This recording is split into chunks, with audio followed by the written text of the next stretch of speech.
হরে কৃষ্ণ। আমরা অনেক সময় ভেবে থাকি যে একজন মানুষ আমাদের জীবনে ছিল, কিন্তু কিছুদিন থাকার পরে সে কোনো কারণে চলে গেল।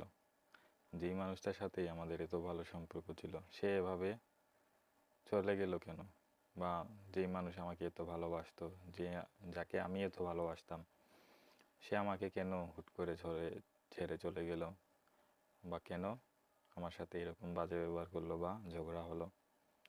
তো মোটমাট কথা হচ্ছে কি, যে যখন বিয়োগ হয় ভালোবাসার বস্তু কিংবা ভালোবাসার ব্যক্তি, তখন আমরা সাধারণত দুঃখ পাই।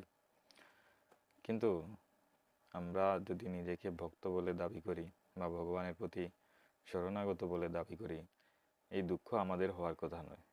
কেননা আমাদের জীবনে কে আসবে, কে যাবে, কে থাকবে, কে ভালো ব্যবহার করবে, বাজে ব্যবহার করবে, আমরা যদি মনে করি সব কিছুই কৃষ্ণ ঠিক করে দেন, তাহলে কেন আমরা একজন ব্যক্তি বা বস্তুর জন্য দুঃখ করব?